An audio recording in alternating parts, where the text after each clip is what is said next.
Isso. Então, o pessoal que está entrando, sejam bem-vindos. Já compartilhem o link aqui da live com quem vocês acham que tem que participar, que tem que ver essa live. Sejam todos bem-vindos. E é um grande prazer, uma grande honra, primeiro de tudo, por você ter remanejado a tua agenda ali, ajeitado os teus horários para participar. Eu disse, na semana passada a gente conversou com a Cida, então hoje é um grande prazer também, porque o Felipe, então nós somos colegas de turma, nos formamos juntos, então é uma grande honra, um prazer enorme a gente estar aqui junto para conversar. Fazia um tempo que a gente não se via, né? Mas bem legal. Agradeço o convite e tô aí para... que bom. Obrigada mesmo. Obrigada. Obrigada por ter conseguido aqui um tempinho para a gente. E, então, o Felipe, ele é psiquiatra, como eu comentei, e tem especialização em psiquiatria infantil.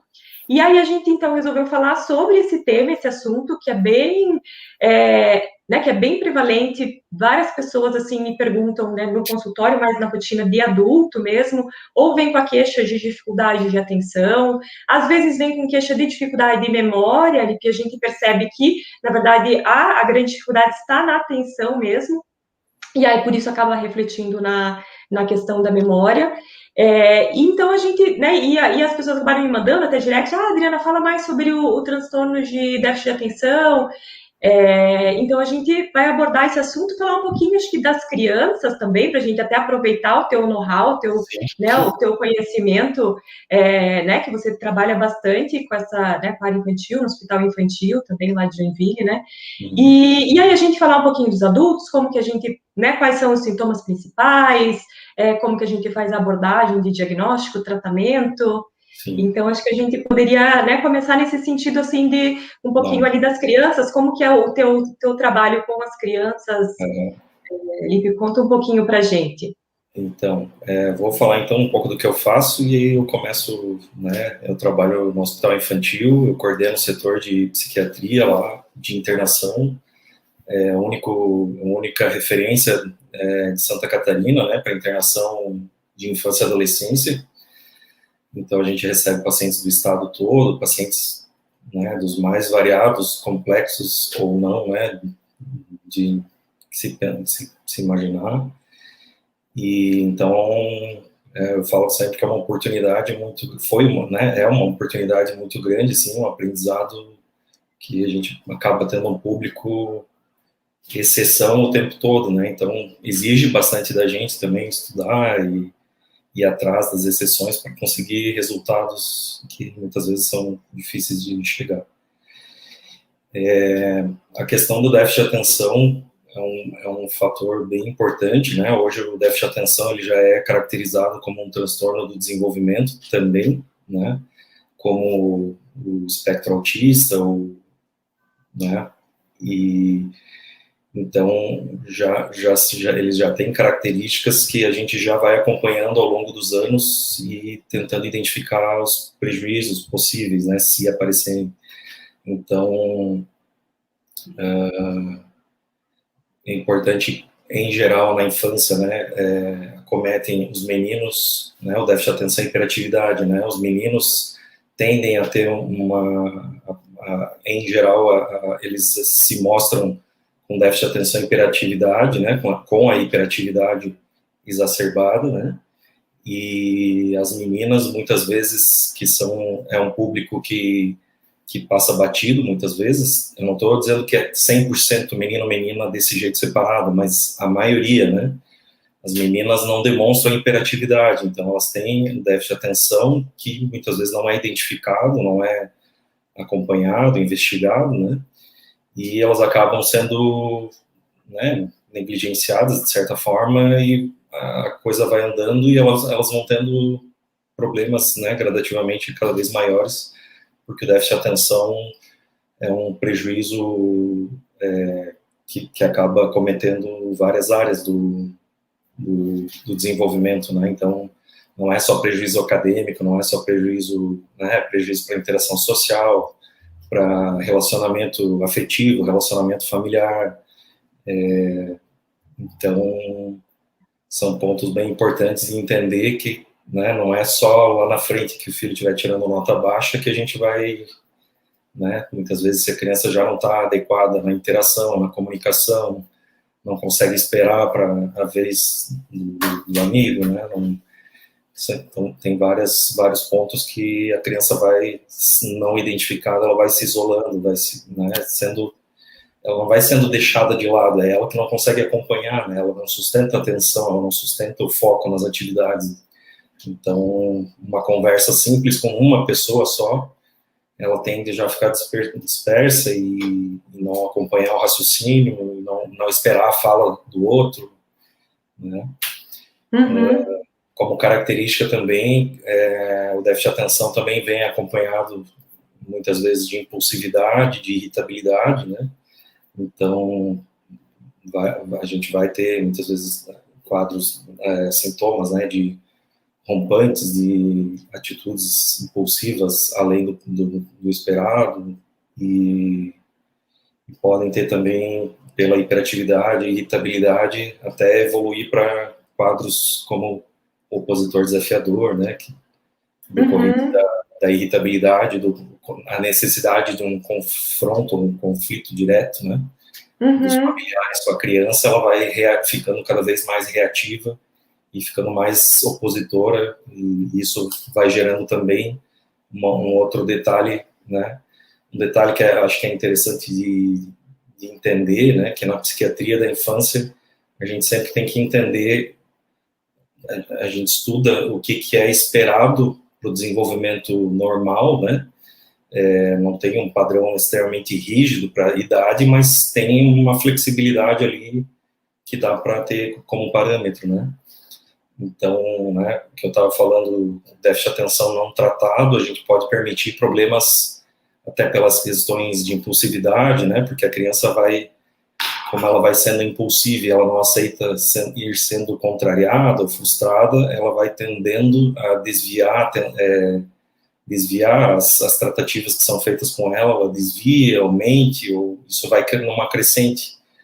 E aí, para a adolescência, aumenta bastante o risco de problemas, tanto de reforçar o opositor desafiador, né, ou transtornos de conduta, de comportamento, que são transtornos da estrutura da personalidade que está sendo formada, né?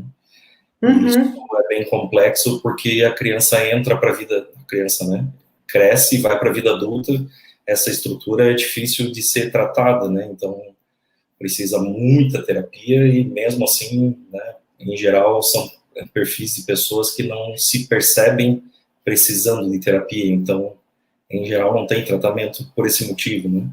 Ela identifica o prejuízo.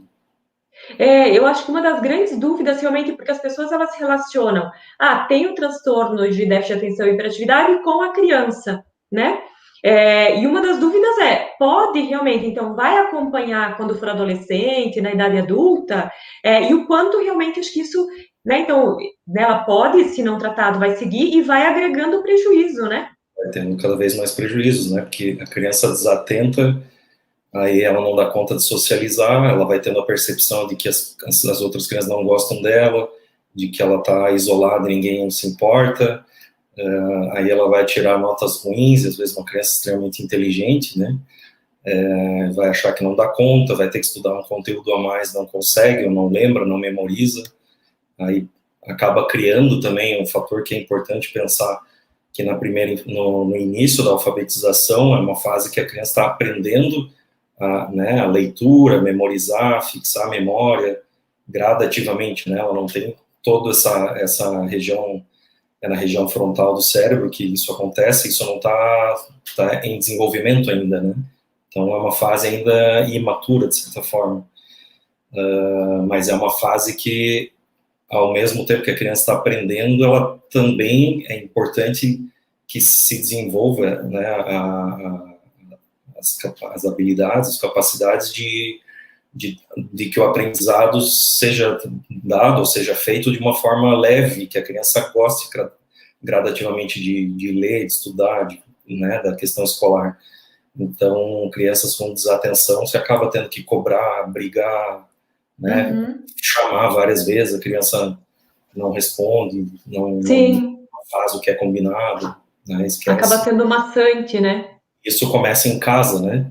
Então, esse é um problema que eu vejo, assim, que a gente acaba focando muito na escola, pensando só no desempenho acadêmico, né, e a grande maioria, infelizmente, só é diagnosticado porque a escola chama atenção, não é porque os pais identificam que tem alguma coisa um pouco fora do padrão em casa, né, mas enfim, né, tem que estar atento a isso, depois a gente vai falar de tratamento, porque tem, Sim. Pensando nessas áreas todas, né, que acometem o déficit de atenção, a gente tem que entender que não é só a escola que precisa tratamento, né. Até o pessoal está perguntando aqui, a Joyce, a Tati, em relação à medicação, a gente está tudo anotadinho aqui, a gente vai falar. Então, porque, na verdade, na grande maioria das crianças, o diagnóstico, ele é feito na idade escolar, né? Quando essa criança começa a frequentar a idade escolar, e aí que a escola percebe que tem dificuldade, e às vezes acaba reportando para a família, né?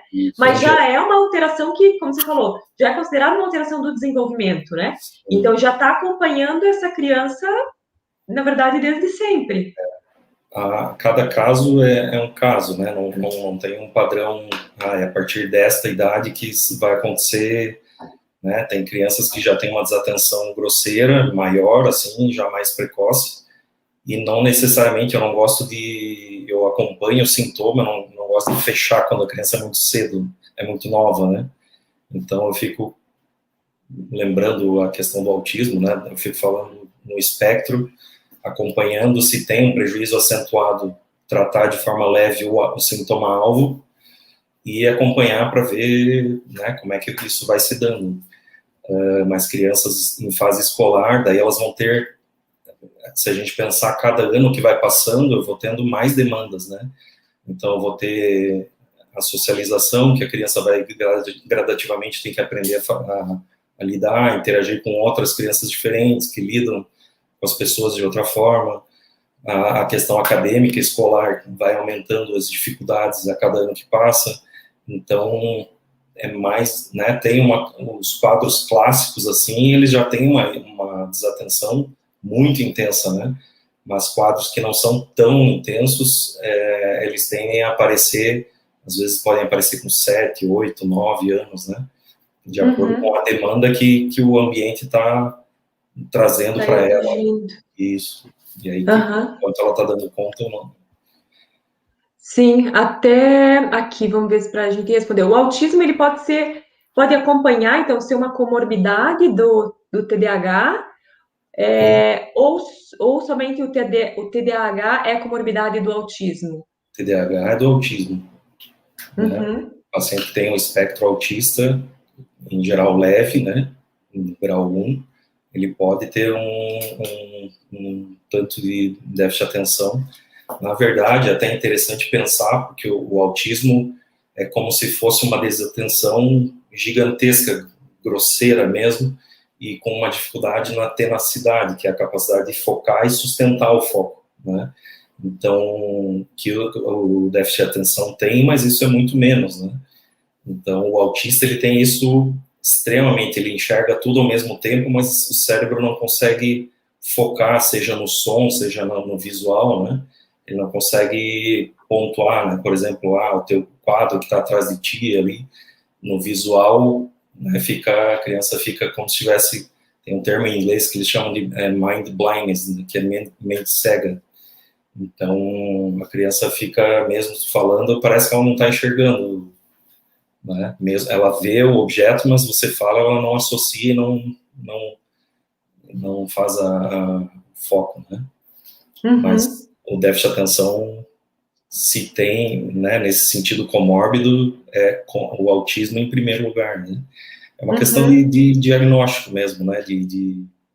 Né? Porque se eu tenho um quadro de autismo comórbido, o autismo com certeza já antecede ao déficit de atenção, né? Que já é uma questão que já é mais precoce, com mais prejuízos e mais interferências, né, no funcionamento cerebral, né? Sim. Até compartilhando aqui um pouquinho das perguntas que o pessoal tem mandado aqui bastante. Aqui, meu irmão teve dificuldade na escola, chegou a ser humilhado por professores e colegas. Segundo os professores, ele não gostava da escola. Só hoje, com 23 anos, que ele descobriu que tem TDAH. Então, muitas vezes, realmente, passa, né?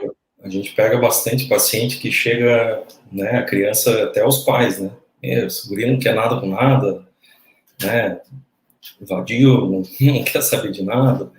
E você vai ver, trata, e o resultado é um perfil de paciente, principalmente quando já tem um pouco de prejuízo ou mais, assim, o resultado é excelente, assim, o impacto que traz na vida da pessoa, né?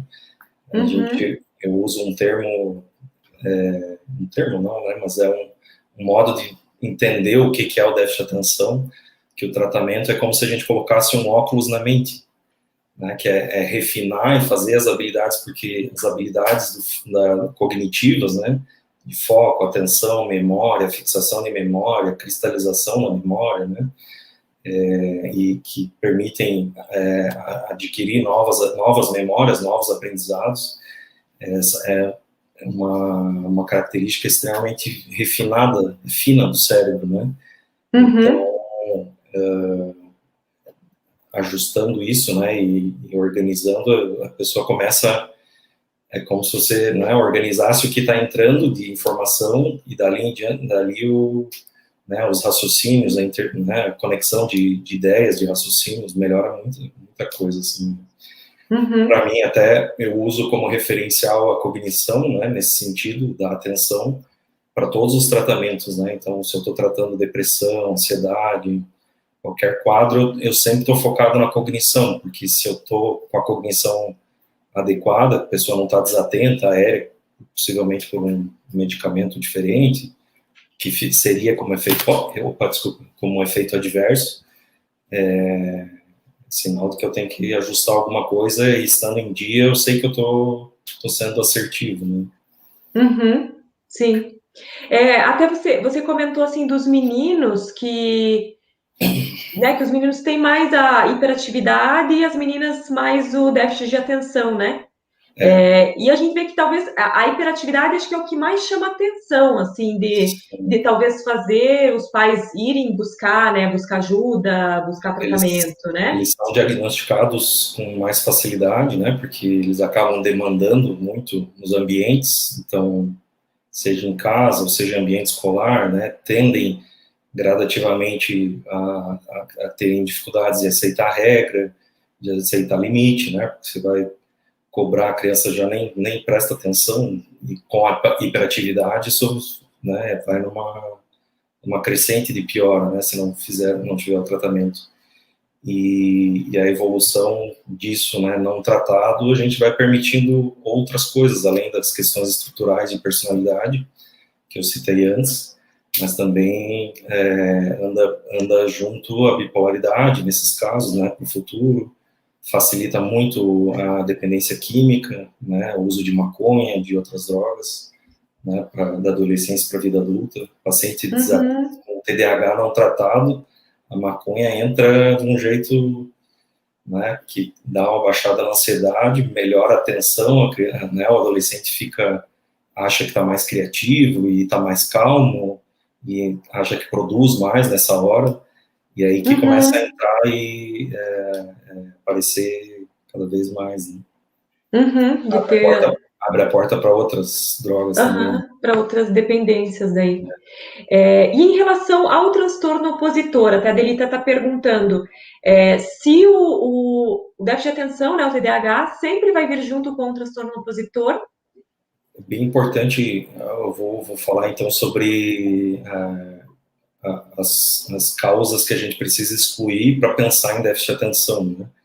Como eu estou, né, o déficit de atenção, a gente está falando de uma parte extremamente refinada do funcionamento cerebral, a gente precisa descartar antes quadros que em torno de 70% a 80% dos pacientes, que isso é muita coisa, né, podem estar apresentando um quadro que parece déficit de atenção só, tem déficit de atenção, mas não necessariamente seja TDAH, né. Então, precisa ter uma avaliação criteriosa para descartar ansiedade, depressão, bipolaridade, um quadro de opositor desafiador, um quadro, né, um autismo leve, de repente, ou um atraso mental leve, né, que possa confundir, que, né, às vezes tem um prejuízo de aprendizagem. Então, precisa uma avaliação prévia, principalmente para entender o funcionamento da criança, e se não for tratada essa comorbidade, né, o tratamento do TDAH não vai funcionar. Então, uma criança ansiosa, se eu achar, né, que ela é inquieta e hiperativa, achar que isso aí é só TDAH, né, hiperatividade desatenta, se eu colocar um psicoestimulante, ela vai ficar mais ansiosa, irritada, mal-humorada, vai ter bastante efeito colateral, pode ficar explosiva, né? Então, isso é bem importante, assim, porque a gente vê também acontecendo de muitos diagnósticos feitos muito rápidos, né? E às vezes a criança usando psicoestimulante ali certinho, anos, só que não tem um resultado, não faz diferença. Né? Eu já peguei muitos pacientes assim que estão há 2, 3 anos usando psicoestimulante, eles falam, mas tá indo no médico, né? Só que não tem resposta, né? Às vezes um paciente distímico, né, que é um paciente irritado, temperamental, né, é bem sutil, né? Precisa fazer uma avaliação do estado mental bem criteriosa para descartar, né? Aí, com relação ao opositor desafiador, precisa entender isso, né? Tem uma hiperatividade, em geral tem uma irritabilidade importante associada.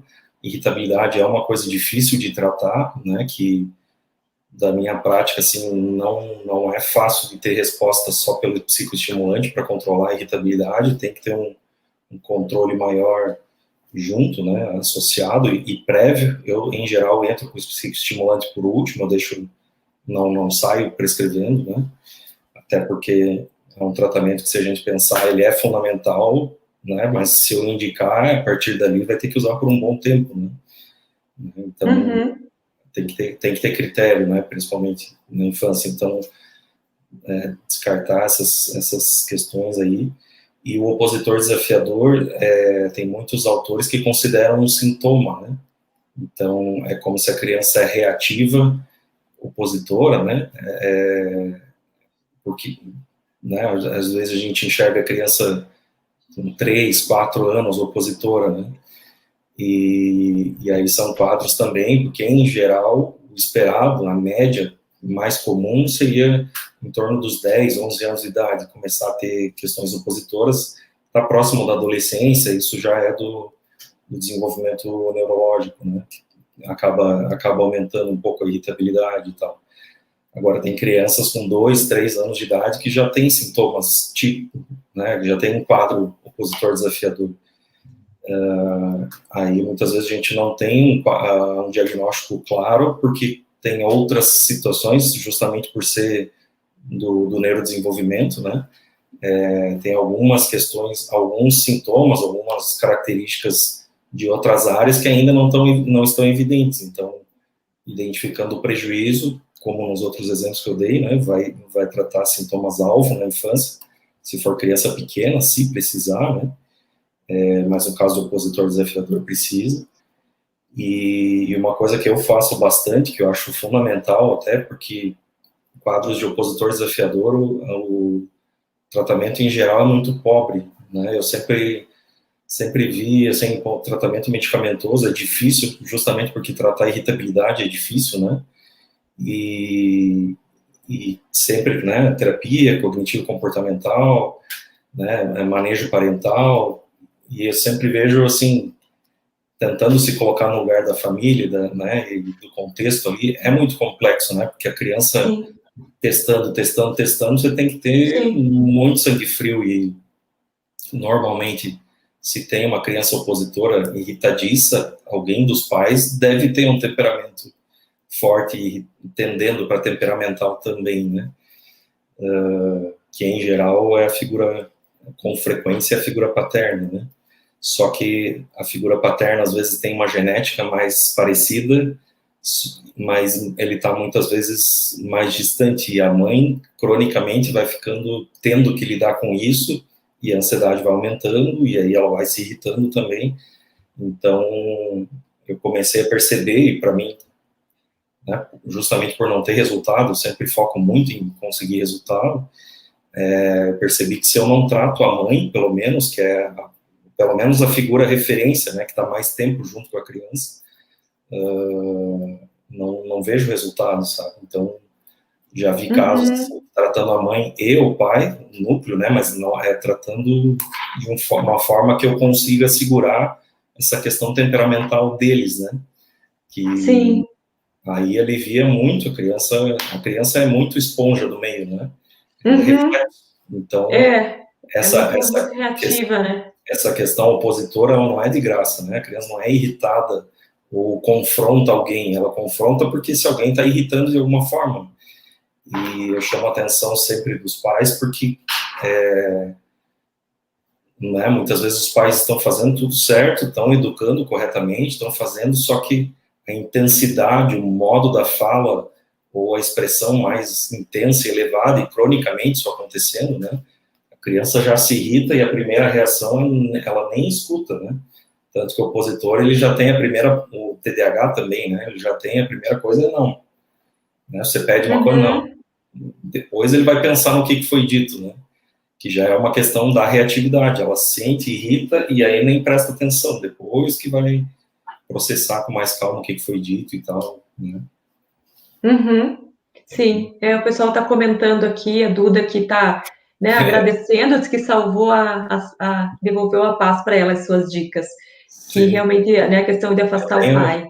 Eu tenho uma live no meu IGTV ali, que é bem legal, que a gente fez, quem tiver interesse ali no Instagram, sobre TOD, né? Bem completinha também. A Cristina aqui está comentando que passou a adolescência do filho assim, sem conhecimento dessas comorbidades. E a gente vê, então, como você falou, que muita criança, vamos dizer assim, recebe o diagnóstico do TDAH, começa a tratar, né, e não responde ao tratamento, e que, na verdade, então, não foi um diagnóstico correto, né, porque acho que tem que ser muito, muito minuciosa mesmo a avaliação, né, tem que ser uma avaliação, né, né, avaliar realmente a criança com detalhes, o núcleo familiar também, acho que para você entender isso tudo e poder diagnosticar, né, e eu acho que o que a gente tem visto, eu até queria saber, assim, a tua opinião na tua prática, o que você tem percebido, assim, de estar super diagnosticando, das crianças estarem recebendo um diagnóstico exagerado de TDAH, né? Às vezes, né? Não sei se você percebe isso também, assim, às vezes a criança ela é um pouco mais agitada, TDAH, né? Sim, são duas coisas importantes de entenderem, né?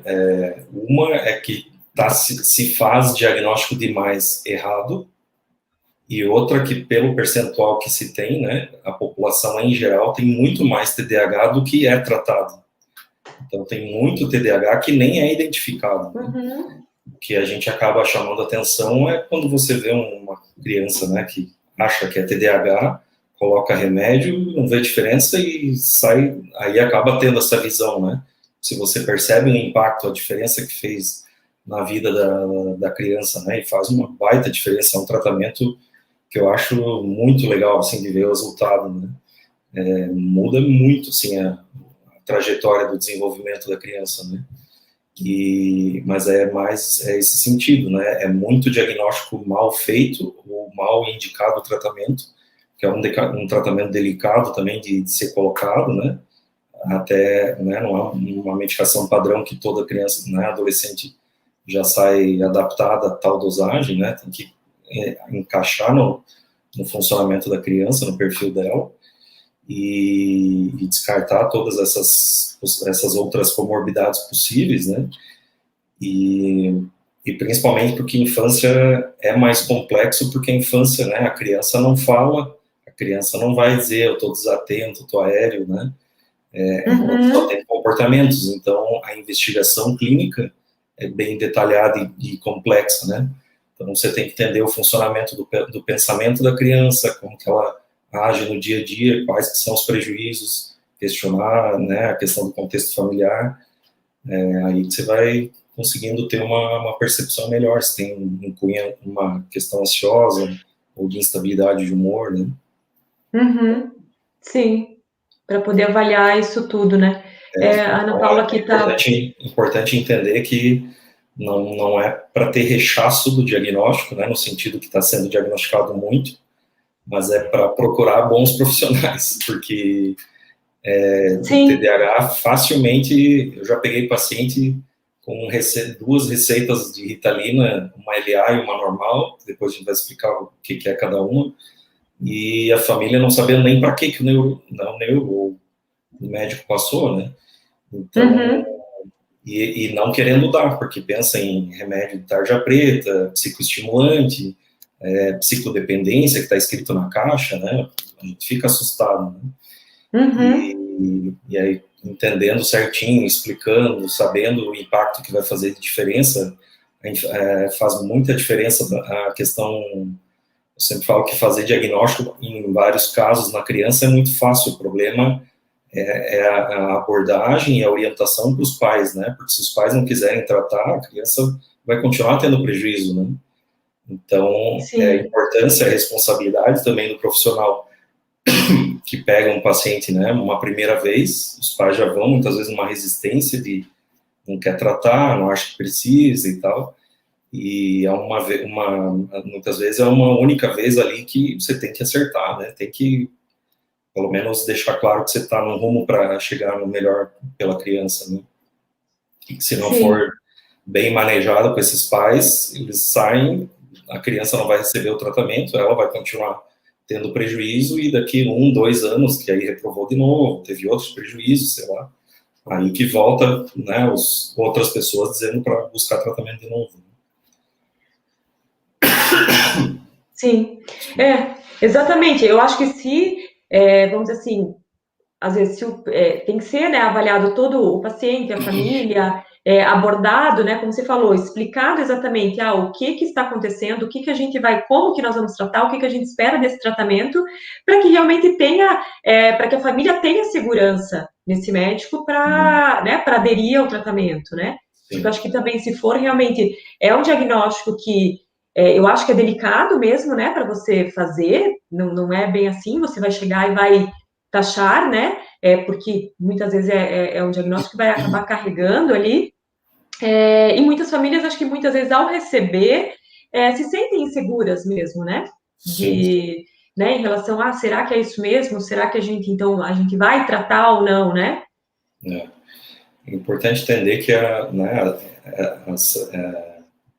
essas questões que vêm da mente, né, a psiquiatria, a gente tem, a neuro trata várias partes, né, que são áreas comuns em vários pontos, né, a gente seriam questões subjetivas, né, então, tratar o déficit de atenção, eu não tenho uma tomografia que me mostre uma alteração, um eletroencefalograma que tem uma alteração específica que já mostra objetivamente tem TDAH, por exemplo, né? Que aí você vai dar uma medicação, os pais não vão questionar, né? Então, tem toda essa demanda de orientar, explicar, mostrar projetivamente, né, qual que é o impacto para o futuro, os prejuízos que já vêm acontecendo, o que está por vir, né? Essa percepção da adolescência, do que vem, isso vai ficando cada vez mais grave, né? E aí os pais vão perdendo o referencial de relacionamento com os filhos e vai cronificando, vai sendo cada vez mais difícil voltar atrás para ter um resultado efetivo, né? Sim. O pessoal está perguntando em relação se é hereditário, se o TDAH é hereditário. Com frequência, até eu vi uma mãe ali que eu acho que falou que eu salvei ela, né? Mas com frequência isso acontece, né? E é mais comum ter um pai, o homem, com déficit de atenção dessa criança, né? E muitas vezes a mãe tem um perfil que eu tento entender se às vezes aparenta ser também com traços de déficit de atenção, mas tem um fator ansioso que é da cronicidade, né? Então, da cronicidade não, do tempo, né? Então, a mãe que acaba ficando mais tempo irresponsável ali pela criança, que não vai dando conta, e aí a criança vai indo para cima da mãe, naturalmente isso é um fator que com o tempo vai gerando ansiedade e irritabilidade na mãe, né? Então, são fatores do ambiente ali, um tanto desregulado, a mãe acaba ficando insegura também, porque um pai desatento é um pai ausente, distante, não é um pai presente, firme, que está junto com a mãe, junto para cobrar a criança, para dar limite, né, para educar junto, né?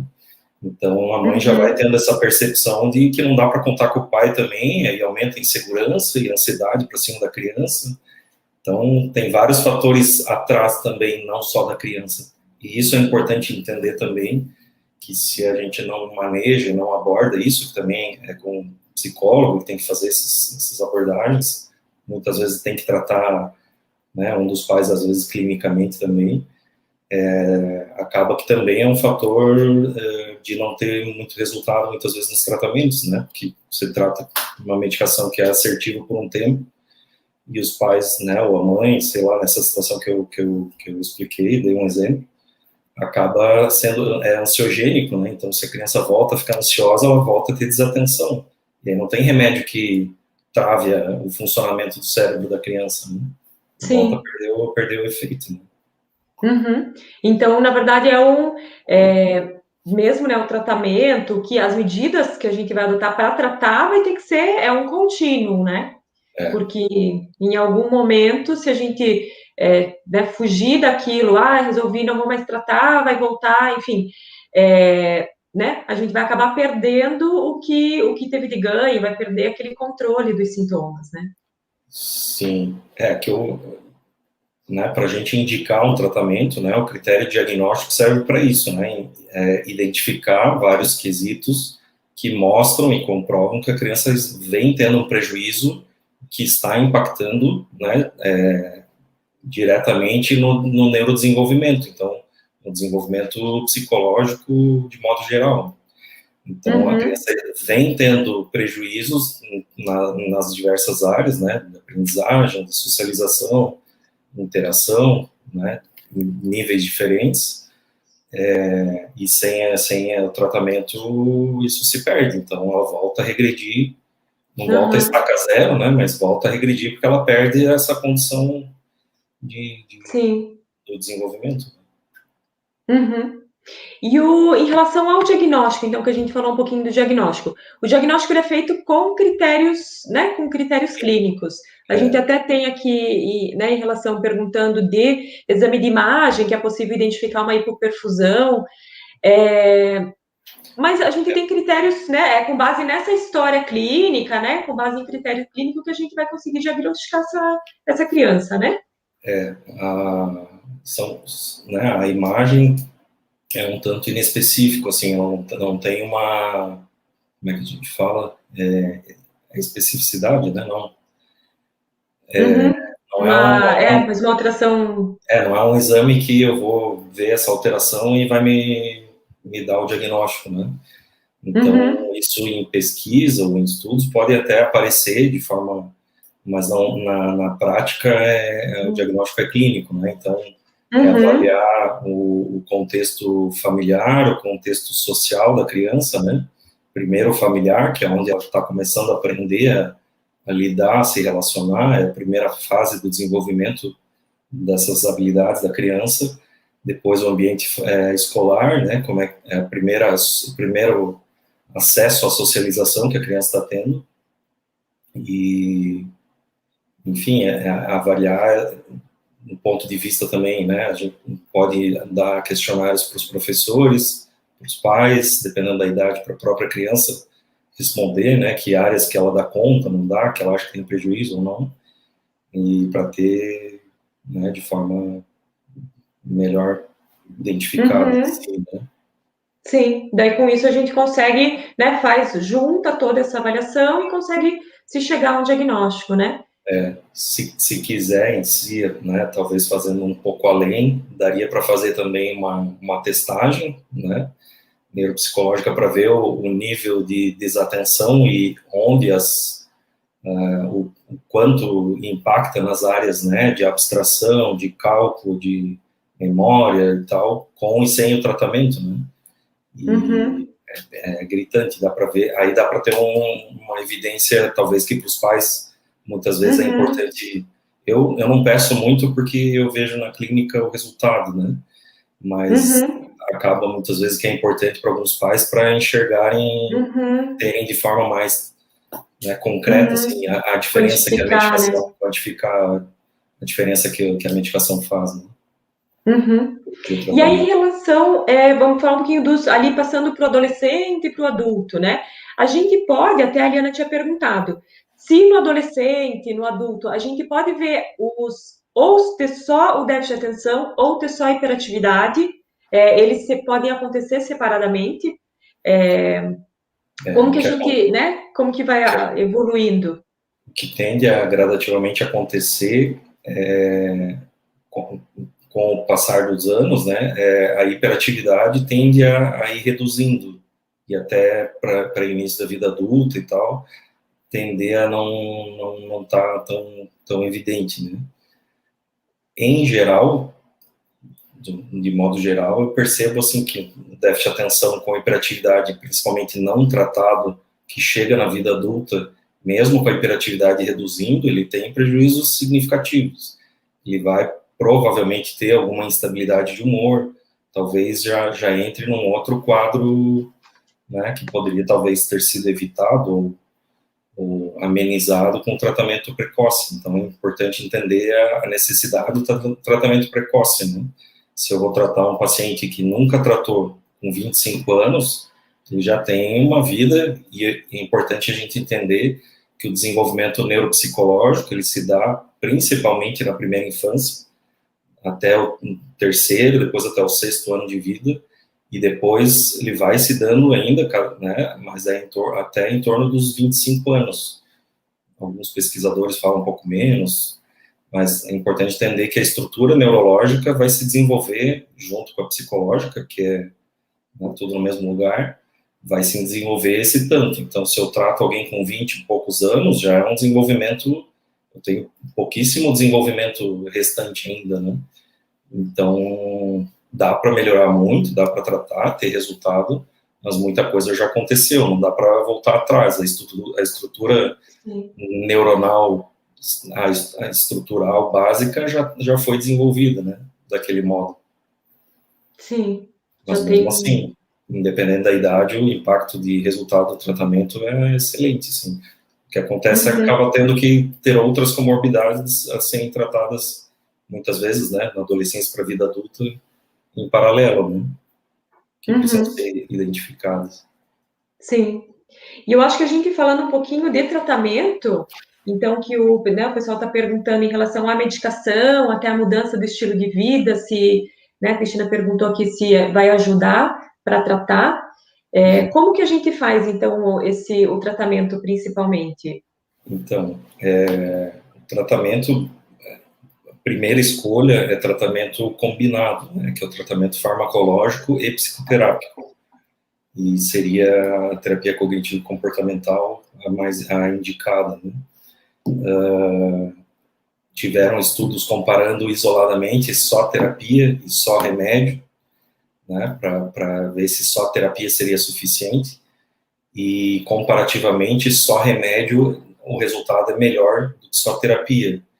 A gente pensando de forma, né, do modo que eu falei antes, como se fosse o óculos que a gente coloca na mente, né, para refinar, é fácil entender, e isso é uma questão que é bem importante também, deixar claro a importância de ter um acompanhamento médico, né, que o médico acaba sendo o coordenador do tratamento, né, em que sentido? Porque muitas vezes o paciente está ali numa psicoterapia, infelizmente tem profissionais e profissionais, tem profissionais que têm preconceito com o remédio, que acha que você vai mascarar sintomas, que você não vai, a criança não vai sentir tais coisas, e aí a terapia não vai evoluir, né, e acaba muitas vezes não encaminhando, e aí vai passando o tempo. Então a gente vê isso com frequência, né, crianças que passaram 2, 3 anos ali na terapia, e o psicólogo bom, adequado, faz, né, mas a eficácia do tratamento, o que está sendo feito ali, é muito pobre, né. Então, por isso a importância de enxergar, porque o neuropsiquiatra que está avaliando e acompanhando, ele está identificando se está tendo alguma evolução, pensando também na parte clínica, né? A gente sabe que tipos de ganho que o remédio pode trazer, a gente tem experiência nisso, então, para otimizar, né? Então, quadros só psicoterapia seria mais uma coisa mais leve, ansiosa, inicial, né? Mas não se continuam tendo os prejuízos, cuidar para não deixar passar muito tempo, né? Uhum. Então, a escolha é os dois, né? Então, seria tratamento medicamentoso e psicoterápico, é o melhor resultado. Uhum. E em relação ao tratamento medicamentoso, daí quais que seriam as principais drogas de escolha? O pessoal tem perguntou se o Venvance é um bom medicamento, se deveria, por exemplo, então acho que aqui você já respondeu a pergunta da Joyce, que ela estava perguntando se a gente fez o diagnóstico, deveria adiar o início da medicação, então acho que, né, você já respondeu. A Tati tinha perguntado também em relação a quais medicamentos que são utilizados.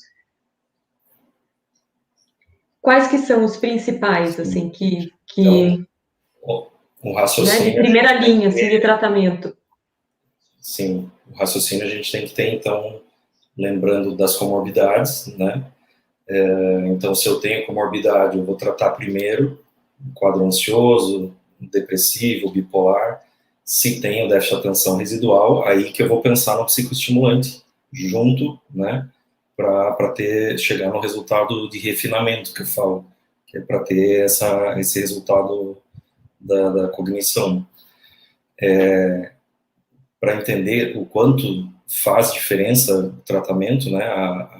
Ainda a Ritalina, ela é a primeira escolha e é um dos poucos remédios da medicina que já está há tanto tempo como primeira escolha de tratamento, se não me engano é mais de 50 anos, e segue ainda sendo primeira escolha, né? De acordo com os estudos e tal. A Ritalina, então, a gente tem a Ritalina simples, de ação simples, que é em torno de 4 horas o funcionamento dela. Tem a Ritalina LA, que é aproximadamente 6 horas. E aí a gente tem o Concerta, né, que é a mesma substância da Ritalina, que é o metilfenidato. Então, o Concerta ele vai ter um tempo maior de ação e ele tem uma ação, né, o modo com que a substância funciona, porque a LA é de liberação lenta, né? Só que ela tem uma curva de ação, ela é mais encurvada, então ela demora um pouco mais para funcionar, tem um pico e cai, né? Isso, em geral, a gente acha ruim, assim, no sentido do resto, né? Então, o paciente, quando tem uma ação, assim, que demora para acontecer, então, acaba não vendo muito resultado no início e você acaba tendo que aumentar a dosagem para já de início ter uma ação, e às vezes esse pico da angústia, da irritação, e muitas vezes essa queda, como ela é mais encurvada, acaba tendo muitas vezes prejuízo do humor, da ansiedade. Então, dos remédios de duração prolongada, eu acabo, né, acabo preferindo até pelo tempo de ação. Um detalhe importante que eu acho que eu não falei das medicações é meu modo de tratar, pelo menos, né, entendendo que o déficit de atenção atinge várias áreas, né, então vai ter dificuldade de comunicação, de interação, não é só aprendizado, não é só, né, aprender coisas para tirar notas boas, né, é importante estar bem em casa para socializar bem com os pais, não ter só briga e atrito entre os pais, né, com os pais. Então, a ideia, meu modo de tratar, é de ter um tratamento que dure ao longo do dia todo, né? Então, que a criança tenha um aumento gradual e caia no final do dia. Então, seguindo a linha disso, né, a Ritalina, ela tem essa curva, então, para eu ter o dia inteiro funcionando, eu teria que usar de manhã e de tarde. Então, acaba também aumentando o custo, se eu pensar desse jeito, e o número de tomadas, né? Tem que tomar 2 vezes. Sim. A Ritalina simples, ela tem um pico de ação, dura 3, 4 horas, mais ou menos, né? Em bula é 4 a 5, mas ela tem uma ação aproximadamente, em média, 4 horas. Então, ela tem uma ação que o paciente se sente atento e rápido ali, né? Mas logo em seguida cai. Então, é um paciente que, se eu pensar nesse modo de tratar, eu vou ter que usar 4 vezes ao dia. Isso é ruim, principalmente criança, né? Você vai estar na escola, aí chama atenção, daí a professora chama a criança para tomar remédio, não é legal, né? Mas não é impossível, não pode ser feito. E aí o Concerta, né? O Concerta, ele tem dentro da cápsula, ele tem como se fosse uma outra cápsula com uma outra substância dentro, que ela vai sendo absorvida gradativamente no intestino, né? Então, ela tem uma ação um pouco mais aplainada do que a Ritalina LA, mas ela tem uma curva, né? Ainda tem uma curva até começar outro, né? Como se fosse uma outra cápsula ali dentro, ela começa a absorver em outra região do intestino específica, pela estrutura dela, né? Então, ela dá uma queda e depois volta a ter uma ação, mas eu, pensando na Ritalina, no Concerta, eu já prefiro o Concerta. Né? E aí tem o Vinvance, que é a lisdexanfetamina, que para mim eu acho excelente, assim, é uma medicação que aí o Concerta tem em torno de 8 a 10 horas de ação, aproximadamente, e o Vinvance teria aproximadamente 10 horas mesmo, um pouquinho mais de ação, né? Tudo vai depender, né, essa ação não é tão certinha assim, por isso depende muito da modulação do que está por trás, que é ansiedade, humor, né? Então, muitas vezes você dá Vinvance ali, que é para durar 10 horas, parece que o paciente já sente que perdeu a ação em 6 horas, né? Ou fica angustiado em seguida, porque tem alguma coisa que precisa ser tratada que está por trás, né? Então, ou humor, ou ansiedade, precisa ser ajustado para ter o resultado do que o Vinvance tem para proporcionar. Né? Então, acabo, né, o Vinvance eu vejo, falando em infância, né, a Ritalina, ela tem uma ação mais indicada, né, com crianças menores, e o Vinvance pode ser feito, mas tem que ser feito muito gradual, né, porque ela pode também agitar muito a criança. E da adolescência para frente eu já tendo a usar praticamente Vinvance sempre na minha prática, né, mas tenho um resultado excelente, assim. Sim. Dá a impressão que o Vinvance, ele dá uma qualidade de foco e atenção, de modo geral, dessas áreas que a gente está tendo de déficit tanto maior, assim. E até por tratar isso, né, como a impulsividade é uma característica do déficit de atenção, acaba tendo um controle da compulsão, né? Então, o Vinvance hoje em dia já está sendo estudado também para tratamento de compulsão alimentar, por exemplo. Mas que também precisa dessa avaliação criteriosa, porque senão você vai produzir, às vezes, um prejuízo grande, né, no paciente, não vai ter o resultado. Não são remédios baratos, né? Por ter essa qualidade, essa tecnologia de ação equilibrada e sustentada, né? Não tem cópia, não tem... Então, são remédios que vão custar 300 e pouco, 400 reais por mês, né? Então, sim, por isso tem que ser bem indicado, né? Bem indicado. E em relação a gente fala um pouquinho da mudança. Pode falar. É uma medicação que eu falo assim, eu sempre tento custo-benefício, sempre indicar o que é melhor, mas sempre pensando no custo, né? Mas é um remédio que eu falo que vale a pena. É um investimento, né? Eu falo que é investimento, não é tratamento, que o impacto é muito vale a pena. O que vai trazer de ganho, né? Então, a gente acho que é realmente colocar na balança ali, né? A questão de custo-benefício que vai trazer, muitas vezes, apesar de ser, né, de ter um valor mais alto, mas vale a pena. Até o pessoal está perguntando aqui, Carla, em relação ao diagnóstico, a gente já falou. A live vai ficar salva, tá? Vai ficar salva aqui no Instagram, também no meu canal do YouTube, então quem tá, às vezes, chegando agora, que perdeu ali o comecinho de sintomas, diagnóstico, pode rever depois. A gente está quase aqui no finalzinho, já estamos quase com 1 hora aqui de live, é bastante assunto, bastante dúvida, então acaba passando rápido. Eu acho que para a gente falar um pouquinho aqui só de que o pessoal tinha perguntado também em relação à mudança de estilo de vida, às vezes se isso também pode ajudar, a questão de, às vezes, alimentação, prática de esporte, né? Como que poderia ajudar? Todos os fatores que tendem a baixar a ansiedade vão melhorar o déficit de atenção para quem tem essa dificuldade, né? Então, atividade física, né? Outras atividades, né, mindfulness, né, que são terapêuticas, a meditação, né, qualidade de sono, isso é um detalhe bem importante.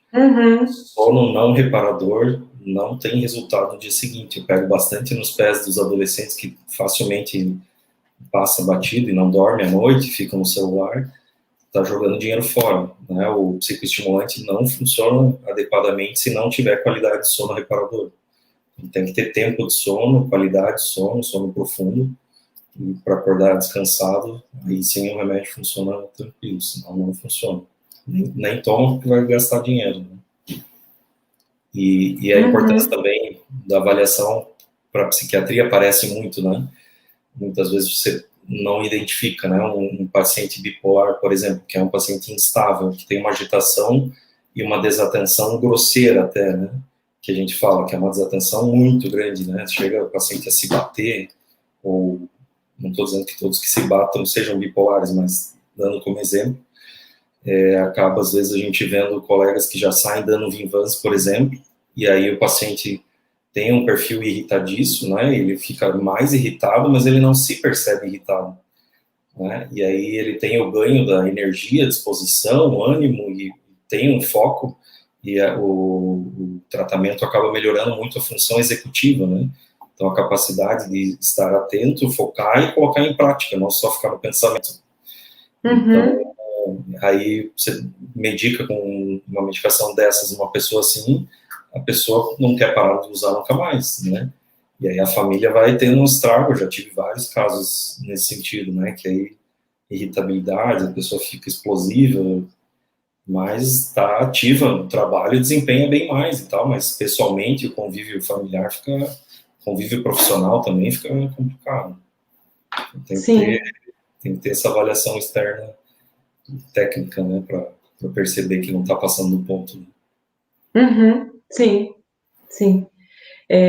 Eu acho que tem bastante dúvida aqui, a gente realmente, né, dentro aqui do tempo não vai conseguir tirar todas, mas também a gente fica, né, o que a gente não conseguiu responder, aqui a gente fica à disposição para responder também depois nas redes sociais, né, tanto pelo Instagram aqui do Felipe, quanto pelo meu.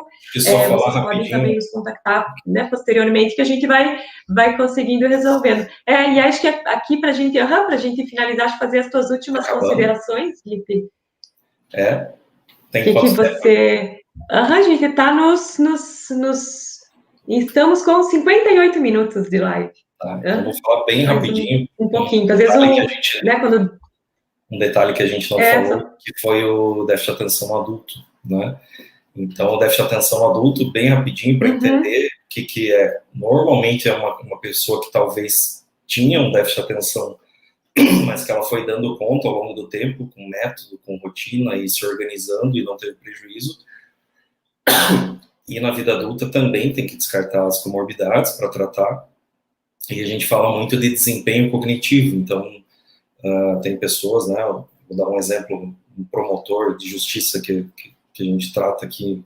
A pessoa tem que ler muita coisa, assimilar. Então, às vezes tem uma demanda muito exagerada, muito aumentada, que a gente tem que melhorar essa qualidade, né, do desempenho de atenção diária que a pessoa precisa para executar e fazer bem as suas atividades. Então, é um perfil que às vezes aparece no consultório para a vida adulta, que acaba, na vida adulta, precisando, né, do tratamento.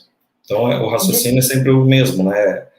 Tende as demandas que forem vindo, que são difíceis em si ou não, que a pessoa chega um ponto que começa a não dar conta, né? Então, a gente acaba tendo uma indicação, talvez, de dar suporte terapêutico nesse sentido. De tratar. Pensando na funcionalidade mesmo, né? Então, está tendo prejuízo funcional, ou tanto em relação ao trabalho, ou às vezes mesmo em vida social, familiar, né? Então, o transtorno, o déficit de atenção está trazendo alguma limitação, algum prejuízo, a pessoa deixou, né, não está conseguindo exercer o máximo da sua funcionalidade e efetividade, né? Sim, exatamente. Sim. E aí eu acho que nesses casos, por mais que, né, como você comentou, às vezes não fez aquele diagnóstico, né, não fez quando criança, quando adolescente, às vezes vai fazer, acho que até o pessoal comentou, assim, já comentou que o filho foi, né, com mais de 20 anos que diagnosticou. Mas sempre a gente consegue, vamos dizer assim, né, ter ganhos, né, correr atrás do prejuízo, vamos dizer, né? Sim. Então, né, por mais que demore, eu acho que até de repente, né, para a gente levantar esse ponto, assim, que talvez não se chegou ao diagnóstico, ou é um adolescente que não vai indo bem, né, começou faculdade, às vezes também está tendo dificuldade, né, mas eu acho que realmente não se contentar que isso seria normal, né? Que o desenvolvimento, mesmo na vida adulta, a trajetória muda muito, né? Então, capacidade de identificar as questões, né, os planejamentos. Não adianta eu planejar que eu quero ser isso se eu não estou dando conta de fazer o hoje, né? O agora, não estou dando conta de lidar com as questões básicas e organizacionais do meu dia a dia. Não adianta eu ter esse planejamento futuro. Então, a gente vê essas pessoas adultas que ficam falando só do passado, explicando, né, fazendo planos para o futuro e justificando o passado, né? Porque eu não fiz, porque aquilo, daí começa a dar culpa nas coisas e tal, porque não deu conta e não executou, né? Não colocou em prática, não colocou até o final, né, os planejamentos, não finalizou as coisas que tinha em mente, né? Então, acaba tendo um impacto ao longo da vida. Então, quanto antes identificar e buscar tratamento, com certeza vai ter ganhos grandes, né? Quanto mais cedo, melhor, né? Com certeza. Acho que é isso aí, gente. Obrigada para todo mundo que participou aqui, a Cristina, a Elaine, a Cláudia, a Duda, a Elisiene. Obrigada mesmo para todos que participaram, que contribuíram, que contaram suas histórias, que compartilharam aqui.